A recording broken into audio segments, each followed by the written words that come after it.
жылы 2023. Бишкектеги номер 82 жалпы билим берүү мектебинин окуучуларына темир жолдун коопсуздук эрежелери боюнча адистер түшүндүрүү иштерин жүргүзүштү. Аталган билим ордосу поезд жолдун боюнда жайгашкандыктан мындай иш-аракеттер тез өткөрүлүп турат. Жолдорду, темир жолду өтүүдө кандай өтүш керек, кайсы аралыкта поезд өтүп бараткан кезде кандай аралыкта туруу иш-чараларын жүргүзөбүз.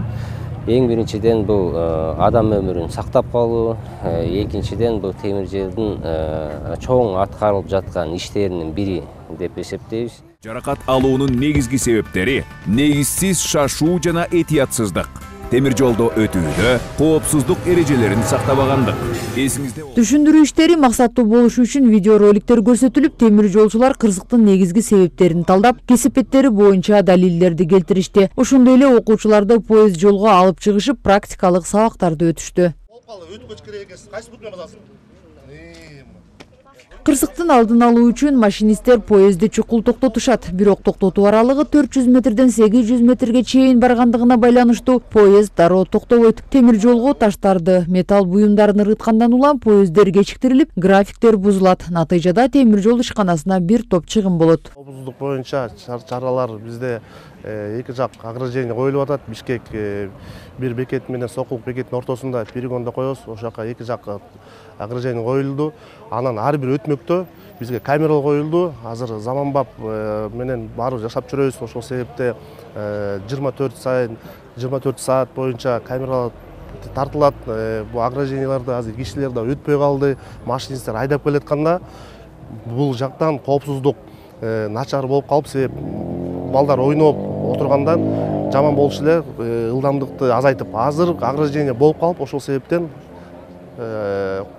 өзүнүн ылдамдыгын азайтпай жакшы жүрүп калышты. Темир жол коопсуздугу боюнча өткөрүлгөн түшүндүрүү иштерине катышкан окуучулар айтылган эрежелер жеткиликтүү жана пайдалуу болгонун белгилешет. Мен бүгүн көптөгөн маалыматтарды алдым. Кантип жолдо жүрүү, кантип поезд жолдо өзүн алып жүрүү. Мисалы, поезд жолдон өтүп, поезд келатканда өтпөш керек экен. Өткөн сайын адам ошо өткөн адамга кайып салынат экен 1000 сом штраф. Ал болсо өзүң эмес, ал апаңа жазылат экен. Апаң төлөп, апаң эле кыйналып калат экен. Анан кулакка наушник салып, телефон көрүп, капшон кийип барбаш керек. Поездге арттан поезд келатканда укпай каласың. Таш койбаш керек жолдорго. Поезд тепселеп, өзүңө тийиши мүмкүн кайта таштар. Анан поезддан 5 метр алыс туруш керек. Шамал тийип, артка учуп, дагы бирдемкелер тийиши мүмкүн, жаракаттар тийиши мүмкүн. Аябай маанилүү болду. Мурда деле билчүк, бизге окуп, бизге тарбия ушинтип мугалимдер берчү. Ачык сабактарды дагы өтчүк. Бүгүн мурда деле билчүк, эми азыр аябай ушу коркунуч келтирерин билдик. Статистика боюнча 2023 жылда жалпы 128 жолу поезддерди чукул токтотуу фактылары катталган. Анын ичинен 111 учурда кагылышуу алдын алынып, адамдардын өмүрү сакталган. Ал эми 10 адам жаракат болуп, 7 киши каза болгон. Булардын бардыгы темир жолдогу коопсуздук эрежелеринин сакталбагандыктан келип чыккан. Сайрагүл Полотова, Руслан Бараненко, ЛТР, Бишкек.